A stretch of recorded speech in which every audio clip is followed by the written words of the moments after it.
Hey, Jim here. How's everybody doing today? I'm doing pretty good. Today is September 11th, and we were in remembrance of 9/11. So onward. Um, this is a alley bow, Turkish horse bow. It's a short bow, and it's a 50-pound pull. What I've got here are Walmart bought arrows. These are Carbon Express Terminator 55 to 70. The arrowheads I already did a post on. You can go check that out in the community. These are broadheads. They cost for 3 packs about $35. The arrows are about $9.97, 98 cents, something like that. But they're on Walmart.com. I'll put a link in the description below so that way you guys can check it out and see if you want to go that way. These are not budget friendly arrow and broadhead combination. I can get cheaper ones at Walmart, $10 for 3 broadheads and three arrows for $4.88 a piece, or $89 or whatever it is. But anyway, this combination here is just, I grabbed the arrow just for a test so that way you guys can see this demonstration. Okay, so with a Slavic draw, I'm going to nock my arrow. Remember how to do this to where you've got the off-collared fletching facing outward, because this is right hand or right side load when you put that on there. So when you grab it, you're putting the arrow down the spine and the string and loading it on there. It's a real simple procedure. You can practice that just by sitting there not doing anything. You see I will miss. I mean, I'm not perfect, and you're not going to be perfect either. But there are ways. Sometimes you just like, it'll click right in and you'll be like, oh shit. So, it just depends on how you do it. So when I do it nice and slow, it works great. But in the speed loading, you're going to have to do it a lot faster. So that's a lot of practice, and you'll get there.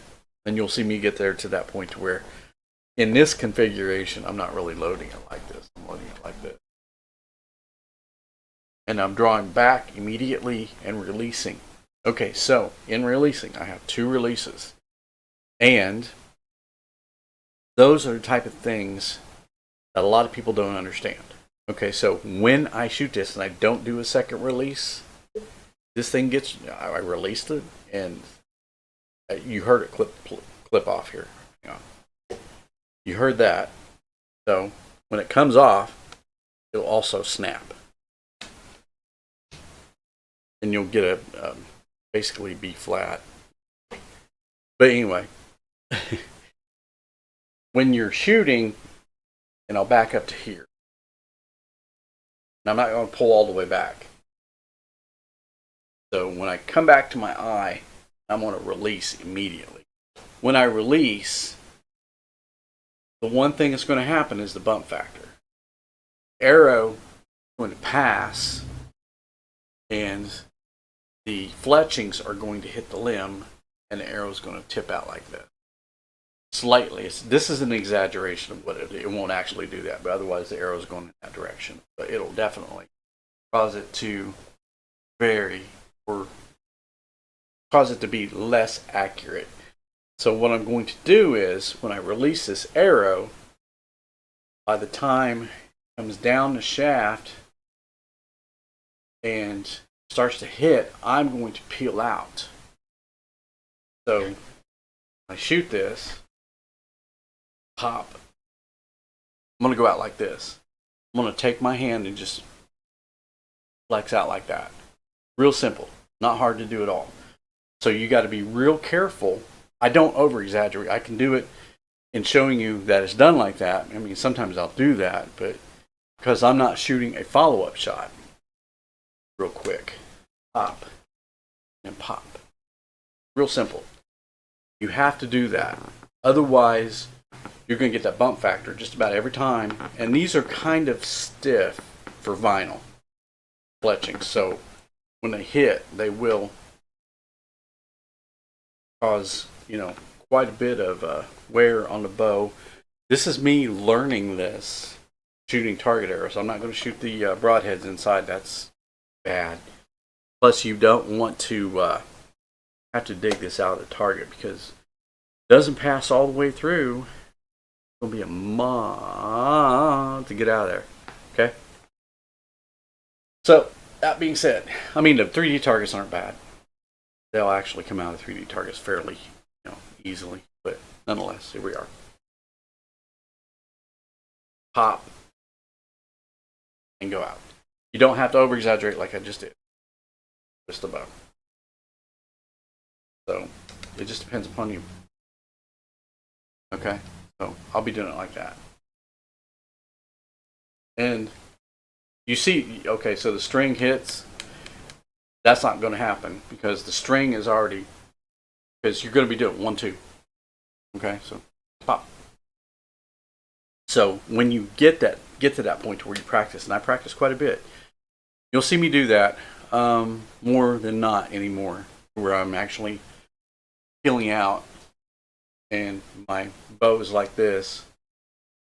A lot of times when I'm doing multiple arrows at once, speed shooting with regular knocks, I don't have any fast knocks, I don't have any pinch knocks, what I call them, because they flare out a little bit. And that also becomes a problem when you start to use those. That also becomes a problem because that will also hit the knock and cause your arrow to deviate.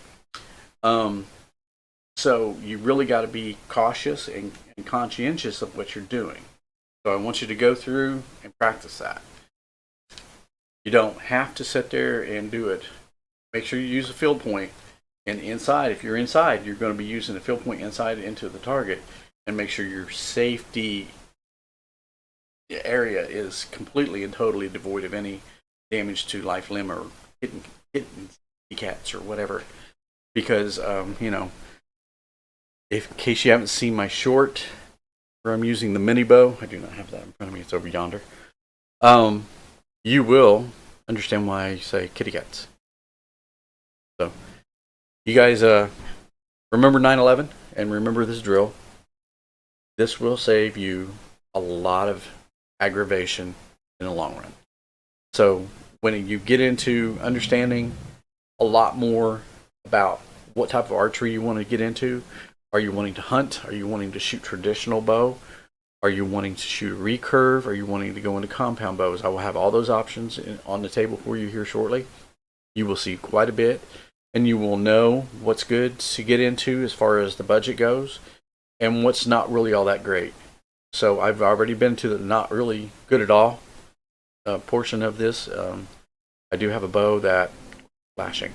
I do have a bow that is not good at all. It's all bent and warped and everything, and that's how it came to me. So I will definitely not recommend that type of bow, but I'm not also going to mention it because I don't need to get into that. I want you to know what's good, not what's bad. So that being said, the AF Archery Turkish bow will be the next bow I review, or one of the next bows. I have 3 more bows that I will review on top of that one. 48 inches. This is also about 48 inches, I do believe. I have not measured this. I don't even know. But right off the top of my head. But it is a very, very good bow. This is the regular bow. This is not the ox horn. The ox horn is also something I'm going to snatch up for the Turkish bow by Ali Bow. We'll get into a lot more about budget archery, but there will be a lot more in depth on my Patreon. So consider subscribing to my Patreon, and you will be getting a lot more in-depth instruction and or direction to go. These little videos that we do on YouTube are just to bring certain things to light, but more in-depth instruction will be on our Patreons. But for a lot of us who do the archery who have Patreons, and you should consider subscribing to those. I'm not the only one. There are multiple traditional bow shooters, and I could go down a list, but I won't. You can figure that out on your own. Slavic draw, my favorite way to go, and that's what I use. I do use thumb draw, and there are 2 ways to do the thumb draw. I'm going to go ahead and dismiss this arrow real quick. This is one that you use on thumb draw. Okay, this is the second one that I use mostly on the heavier bows. Okay, but I will use a thumb ring, and I'll get more into the thumb ring and types of thumb rings you can use, include the one I made myself from leather that I had laying around. So That being said, I want you guys to consider all the options I've just given you. Really think about what you're doing when you want to do archery. How accurate do you want to be? Do you just want to go out and throw around arrows, or you want to Robin Hood one? I will show you how to do that as well. And most of my videos on Patreon will get into the finer accuracy points. So, and putting food on the table. Stay tuned and subscribe.